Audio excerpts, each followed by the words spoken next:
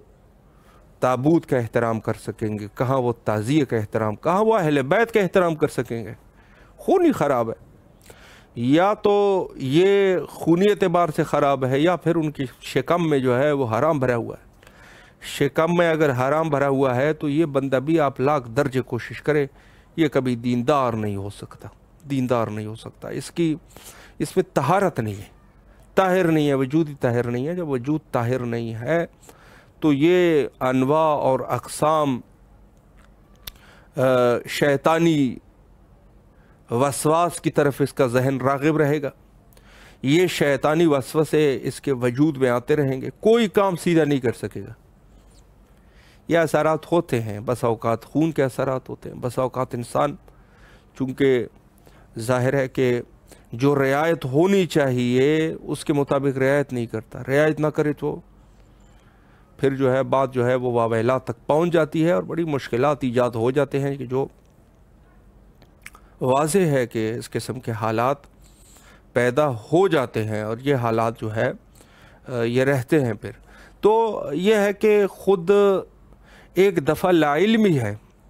تو لا علمی کو ہم اکثر دفعہ ہوتا ہے کہ لوگ جو ہے وہ کوئی مشکل نہیں ہوتی، اہل بیت کا چاہنے والا ہوتا ہے لیکن وہ لا علم ہے، تو اس کو صحیح طریقے سے ہم جو ہے ان کی توجہات کو اس چیز کی طرف راغب کر دیں کہ اس کے کیا توجہات صحیح ہو جائیں گے تو یہ شخص جو ہے خود بخود احترام بھی کرے گا، اور بہت سارے مسائل جو ہے وہ حل ہو جاتا ہے۔ اور ہماری جوان نسلوں میں آج کل یہی ہے، چونکہ والدین نے ان کو دنیاوی تعلیم تو دلوا رہے ہیں لیکن دینی تعلیم کی طرف ظاہر ہے کہ رغبت یا تو نہیں ہے، یا اگر ہے بھی تو بہت کم، اور اگر ہے بھی تو وہ بھی کچھ شرعی مسائل اور کچھ شرعی عبادات جو کہ واجبات کے حد تک ہو وہی ان کو بتا دیا جاتا ہے، جو کہ اچھا کام ہے نہ ہونے سے، چونکہ وہ تو نہایت ہی ضروری ہے، لیکن اس کے بعد پھر وہ زیادہ دقیق نہیں ہوتے۔ تو اب ان لوگوں کو یہ ہے کہ اگر وہ ان کو دقیق کرنا چاہے تو ہو سکتا ہے مزید بھی ان کی دقتیں اس طرف بھی مائل ہو جائے، لیکن اگر نہیں بھی ہے تو بہرحال ان کو سمجھانا چاہیے کہ کچھ چیزیں جو ہے وہ ہمارے دین اور مذہب میں مقدسات ہے، اور یہ جو ہے یہ سلسلہ اس طریقے سے بھی ایک ذمہ داری، اس میں علماء کرام کی ذمہ داری ہے، والدین کی ذمہ داری ہے، گام اول میں والدین کی ذمہ داری ہے، پھر اس کے بعد جو ہے استاد کی ذمہ داری ہے، پھر اس کے بعد علماء کرام کی ذمہ داری ہے، جو کہ سخت ذمہ داری وہی علماء کی ذمہ داری ہو جاتی ہے، چونکہ عالم جو ہے دین کا عالم ہے، اور وہ ان دقائق کو صحیح طریقے سے خود بھی سمجھا ہوا ہے اور دوسروں کو بھی سمجھا سکتا ہے خود۔ یعنی یہ سلسلہ جو ہے جو جہاں کہیں بھی ہمیں موقع ملے، موقعیت حاصل ہو جائے، جو موقع فراہم ہو جائے تو وہیں سے ہی ہمیں یہ اقدام کرنا چاہیے، چاہے وہ مسجد ہے، منبرگاہ ہے، ٹیلی ویژن ہے، سوشل میڈیا ہے، جہاں سے بھی ہو تو دین کی بات کرنی چاہیے، اور دین کی بات جو ہے یہ یقیناً ضروری ہے کہ جوان نسل تک یہ چیز پہنچے، اور ہو سکتا ہے کہ ان کی ہدایت بھی ہو جائے۔ ہدایت جو ہے وہ اللہ کے ہاتھ میں ہے، لیکن ظاہر ہے کہ ہو سکتا ہے کہ وسیلہ اللہ جو ہے وہ انسان کو قرار دے۔ تو سب سے پہلے جہاں ہمارے پہلے بھی عرض کر چکے ہیں کہ جن چیزوں کی نسبت جو ہے اگر امام معصوم سے ہو جائے، امام سے ان کی نسبت ہو جائے، امام سے جو نسبت اس کی چیز کی ہو گئی، بس یہ اس کے عظمت کے لیے کافی ہے۔ نسبت جو ہے وہ امام سے ہے، امام سے نسبت ہو گئی اس کے لیے یہ کافی ہے۔ اور عرض کروں آپ کی خدمت میں کہ جہاں آپ اگر کربلائے مقدسہ تشریف لائیں تو یہاں پر ایک خاص عظمت، جو یہاں پر جو زائرین کی جو عزت اور احترام جو چیزیں ہوتی ہے، جو احترام زائرین کا ہے، وہ بھی یقیناً سید شہداء علیہ السلام کی وجہ سے بہت ساری چیزوں کا، زری کا احترام ہے، در و دیوار کا احترام ہے، زائر کا احترام ہے، یہ سب کے سب سید شہداء علیہ السلام کی وجہ سے ان کا احترام کیا جاتا ہے۔ اور ہمارے اپنے علاقوں میں جہاں پر ہم ذوالجناح ہے، علم ہے، تابوت ہے، تعزیہ ہے، ان سب چیزوں کی بھی احترام یقیناً حضرت امام حسین علیہ السلام کی وجہ سے ہے۔ اور دین اسلام جو ہے اس میں یقیناً شباہت اور تشبیہ اور مناسبت کی ایک خاص اہمیت بھی حاصل ہے،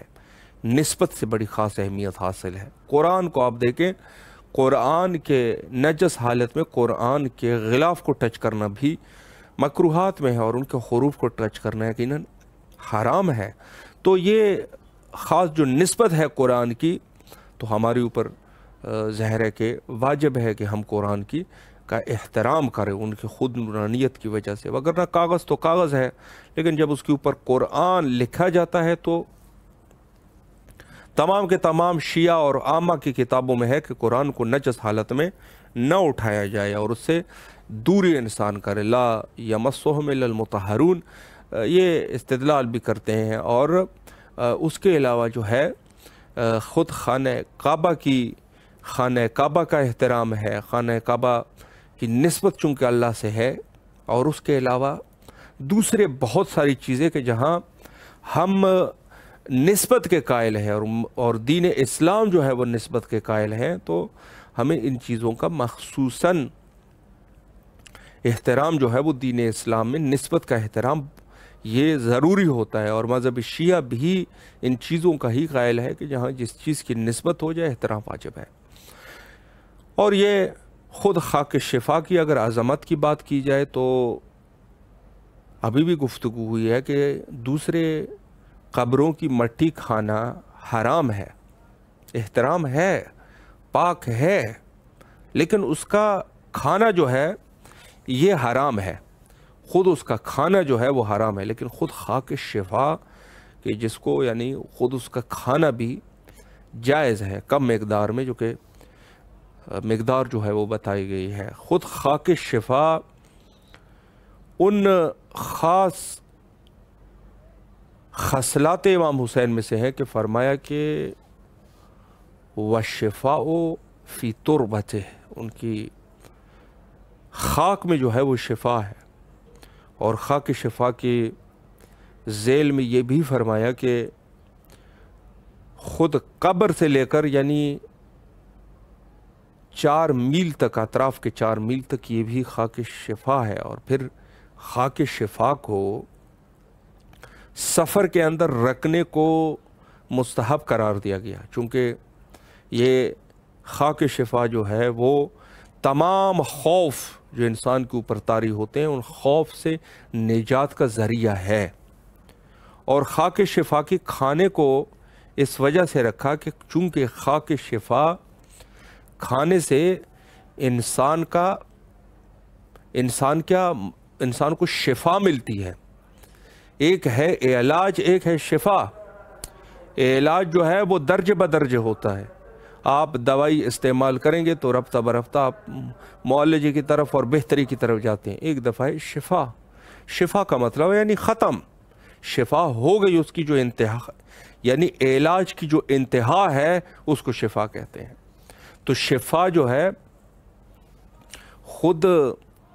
حضرت سید شہداء علیہ السلام کی خاک میں جو شفا ہے، یعنی یہ صحت کو صحیح نہیں کرتا بلکہ فوراً شفا ہو جاتی ہے۔ اور ایک اور روایت میں بھی ہے کہ خود خاک شفا تمام بیماریوں، تمام درد کا علاج ہے، ماں سوائے موت، کہ موت جو ہے وہ حتمی امر ہے۔ اور خاک شفا کو ہم یعنی مستحب ہے کہ بچہ جب پیدا ہوتا ہے اس کی گھٹی میں تھوڑا سا ڈالتے خاک شفا، تاکہ اس کی شروعات جو ہے وہ خاک شفا سے ہو جائے، اور جب وہ دنیا سے چلا جائے، مثلاً ایک شخص ہے، بچہ ہے، بچے میں گٹھی میں اس کو خاک شفا دی گئی، اور آخر جب اس کی 70 سال 80 سال میں جب موت واقعہ ہوتی ہے تو جب جا رہا ہوتا ہے پھر بھی فرمایا کہ خاک شفا کو اس کے ساتھ رکھ دو۔ خاک شفا یعنی گویا یہ کہا جا سکتا ہے کہ ہماری ابتدا بھی خاک شفا سے ہے اور انتہا بھی خاک شفا پر ہے۔ سجدہ کرتے ہیں تو خاک شفا پر، یعنی زندگی بھی خاک شفا پر ہے۔ جہاں جاتے ہیں خاک شفا پر، تسبیح خاک شفا کی اپنے پاس رکھنا مستحب ہے، اپنے جیب میں کسی جگہ رکھنا خاک شفا کا مستحب ہے۔ ہمارے ہر زندگی کا اصول جو ہے وہ خاک شفا ہے۔ خود حضرت سید شہداء علیہ السلام کی وہ مقدس مٹی کہ جس کو، اور یہ ہمارے اہل بیت علیہ السلام کی بھی یہی روش رہی کہ جیسے فرمایا کہ خود حضرت امام سجاد علیہ السلام خاک شفا کو اپنے رومال میں رکھتے تھے، جہاں کہیں جاتے تھے اس پر سجدہ کرتے تھے، جہاں کہیں بھی جاتے تھے اس پہ سجدہ کرتے تھے۔ تو سجدے کا سلسلہ بھی خود امام سجاد علیہ السلام اور امام محمد باقر علیہ السلام، امام صادق علیہ السلام اور آخری ائمہ تک کے جو سجدہ اور نماز کے لیے انہوں نے خاک شفا استعمال فرمائی، تو ہم لوگوں کی بھی یہی ذمہ داری ہے کہ اور کر رہے ہیں یقیناً کہ خود خاک شفا پر ہی ہم سجدہ کرتے ہیں حد الامکان۔ اگر نہیں ہے تو دوسری وہ چیزیں جہاں خاک شفا پر، خاک شفا کے علاوہ یا دوسرے خاک کے علاوہ جہاں سجدہ جائز ہے تو اس پر بھی ضروری ہے، اس پر بھی ہو سکتا ہے، لیکن یہ ہے کہ اگر حد الامکان ہے تو خاک شفا پر سجدہ کرے، چونکہ ثواب بہت بڑھ جاتا ہے، ثواب بہت بڑھ جاتا ہے۔ تسبیح کے لیے ہے کہ خود اگر انسان پلاسٹک کی تسبیح ہے یا کسی چیز کی ہے، اگر اس پر ذکر پڑھتا رہے تو ثواب ملتا ہے، لیکن اگر خاک شفا ہے اور اس کو فقط وہ کچھ پڑھ بھی نہیں رہا، صرف ہاتھ میں اس کو گھما رہا ہے، ہاتھ میں جو گھما رہا ہے تو یہ جو ہے اس کو ثواب ملتا ہے اس کا۔ خاک شفا کی تسبیح جو ہاتھ میں ہے تو یقیناً اس شخص کو ثواب ملتا ہے۔ تو ہمیں فی ای حال ان چیزوں کی طرف توجہ ہونی چاہیے کہ کیا عظمت ہے حضرت سید، یہ سب کے سب جتنی چیزیں بھی ہے یقیناً یہ حضرت سید شہداء علیہ السلام کی عظمت کو بیان کرتی ہے۔ فضیلت ہے تو سید شہداء علیہ السلام کی وجہ سے ہے، اور عظمت ہے تو سید شہداء علیہ السلام کی وجہ سے ہے۔ ہم لوگوں کو خود بھی اس چیزوں میں دقت کرنی چاہیے اور خود اپنے بچوں کو بھی ان چیزوں کی طرف رغبت دلانی چاہیے، اور جو جوان نسل ہے ان کو بھی یہ بتا دینا چاہیے کہ ہمارے اعتقادات ہے کہ ہم جو ہے ہمارے مذہب میں تمام کے تمام چیزیں جو اہل بیت علیہ السلام سے منسوب ہو جائے اس کا احترام ہوتا ہے۔ یقیناً اگر آپ ان کو بتائیں گے تو وہ ان چیزوں پر ان کی دقت رہی، اور جب دقت رہے گی تو یقیناً یہی توشہ آخرت بھی ہے کہ اگر ہم کسی کو ایک اچھے عمل کی طرف راغب کر سکے اور ان کو رغبت دلا سکے تو یقیناً یہ ہمارے لیے بھی توشہ آخرت ہے، اور یہ وہی باقیات و صالحات ہے کہ جب ہم دنیا سے چلے جائیں تو اس کے بعد بھی یہ سلسلہ جاری اور ساری رہے گا، اور خود ہمیں ثواب ملتا رہے گا۔ اگر کوئی جو نیک کام ہم کسی کو بتا دیں تو یہ صدقہ جاریہ ہمارے خود کے موت کے بعد بھی یہ چیز جو ہے وہ رہے گی اور ہمارے لیے ثواب کا ذریعہ ہوگا، کیونکہ ظاہر ہے کہ انسان جب فوت ہو جاتا ہے تو اس کے سب چیزیں ختم ہو جاتی ہے، ثواب ختم ہو جاتا ہے اور اب وہ نیک کام نہیں کر سکتا۔ لیکن یہ ہے کہ اگر خود یہ شخص جو ہے اس نے کچھ نیک کام کیے ہو اور دنیا میں اس کو چھوڑے ہو تو یہ نیک کام جو ہے اس کا ثواب، اس کی عظمت ان کو ملتی رہے گی اور اس کا ثواب جو ہے اس کے پاس پہنچتا رہے گا۔ یہی چیز ہے کہ جو اگر نیک اولاد انسان کے ہے تو نیک اولاد وہ بھی انسان کو ان کے لیے باقیات و صالحات ثابت ہوتے ہیں۔ حجت خدا کے ظہور کے لیے زیادہ سے زیادہ دعا کیا کیجئے۔ اللہم عجل لولیک الفرج۔